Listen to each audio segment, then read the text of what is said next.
U.S. President Joe Biden headed to Kyiv on a surprise visit. The visit, which was meant to send a strong message to Russia and its allies, was hailed by Ukrainian President Volodymyr Zelenskyy, who recognized Biden's visit as a key sign of support nearly 1 year after Russia's invasion of Ukraine.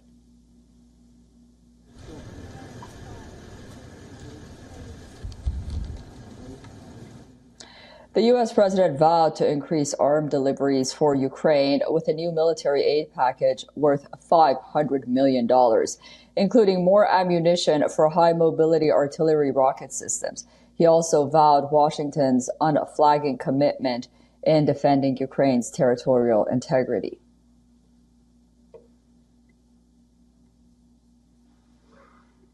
All defend Ukraine, and that doesn't count the other $500 million we're announcing with you today and tomorrow.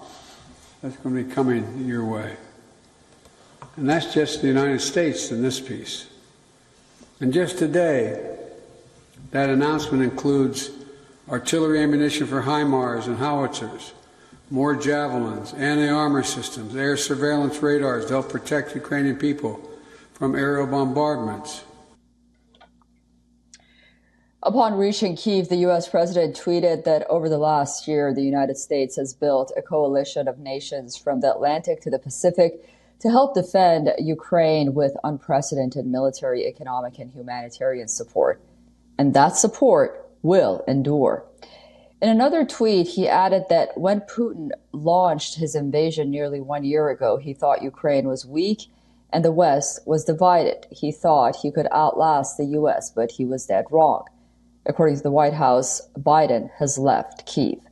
Meanwhile, air raid sirens blared across the Ukrainian capital, but according to reports, there were no signs of Russian air attacks. U.S. President Joe Biden will be visiting Poland tomorrow, that is Tuesday, and according to Ukraine's defense ministry, Russia may attempt to disrupt Biden's visit to Poland. For more on this, our correspondent Anas Malik is joining us live from Lviv in Ukraine. Anas, good to see you on the ground in Lviv. How is the situation 1 year on from Russia's invasion of Ukraine, and since you've been there 12 months on? Well, Susan, a year on, and the city of Lviv is trying to get a grip of what is now the new normal. I was here last year, and fortunately, this place or this part of the country has not suffered hasn't been hit as much as other parts of the country, especially in parts of East, have been hit. And therefore, we're seeing that the people of Lviv are trying to come to terms with what is now the new normal. We're seeing that eateries have opened up. There was in the initial days of the invasion, there was an issue when it came to food supplies. That seemingly stands resolved. The tram is now open. Restaurants are now open as well. And significantly, the number of military checkposts across the city, they've gone down.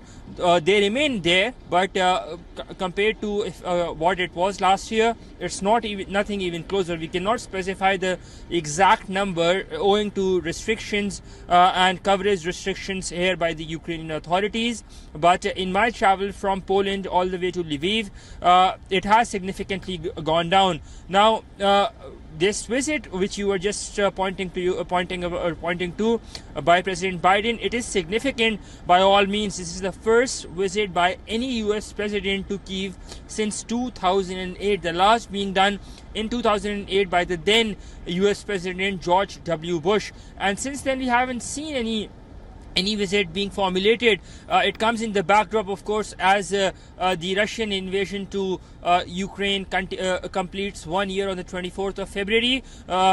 It will be taken with a pinch of salt in Moscow. Rather, it would probably be taken as a major escalation on the part of Moscow with this visit, and they would want to push their narrative across that, look, we told you that this was a standing war between the United States and Russia and not just Ukraine, and that is these pictures are a testimony to our claim. So would be interesting to see how, as and when Moscow responds to this visit by President Biden. Susan?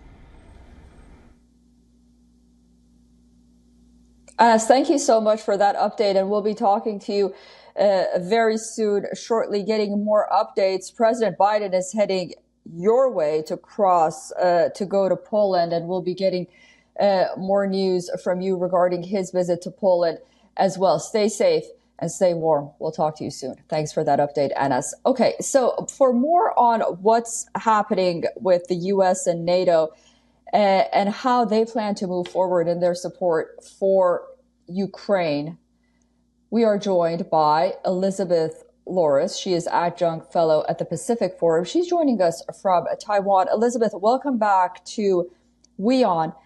The Wall Street Journal had a very interesting piece, and it said that if the U.S. and NATO had implemented a force majeure in the first days of Putin's failure amid his shock and confusion, the war would have been over by now. And the U.S. and NATO perhaps are asking themselves, would this war be over had they provided the possible weapons that Ukraine needed in those first few days instead of letting this war bleed on as it has 1 year on? What are your thoughts on that? Well, that's a bit of a counterfactual because it didn't happen, right? So who knows? Remember, at the beginning of the invasion, that there was not a lot of hope or belief that the Ukrainians would be able to fight back as much as they have. People were surprised that they put up the resistance that they did. And initially, reports that Russia was suffering heavy losses came out in a trickle, and people then were surprised. So, you know that hindsight is 2020, but at the time, it did not appear that Ukraine would put up such resistance, and it appeared that Russia would be able to make much more progress than it had, and NATO probably just wouldn't have gotten involved. And you're speaking to us from Taiwan right now. America's allies are looking at this war to see what is going to happen and how U.S. support will prevail ultimately. I'm sure the Taiwanese are extremely concerned right now. What are you hearing in terms of that? Well, there have been some reports lately, some war games out by some think tanks in the United States, that the only way that Taiwan could survive as a democracy is if, number one, the Taiwan people themselves were committed to fight, the U.S. came to defend Taiwan, and then U.S. allies, Japan in particular, Philippines, perhaps Korea, Australia, all came and supported. So those three things have to happen in order for Taiwan to keep its democracy. I think one takeaway from the Ukraine war that Xi Jinping has is going big or go home. And he's probably looking at Russia and saying that Russia didn't give Ukraine all it had, and now it's bogged down, and it's lost a lot of men, and it has to bring in a lot of reinforcements, and it had to conscript a lot of people. And so China is going to want to avoid that scenario. So if it really wants to take Taiwan, it's going to have to go big or go home. Mm-hmm. Elizabeth Loris, thank you so much for joining us, and we look forward to speaking to you very soon again on WION.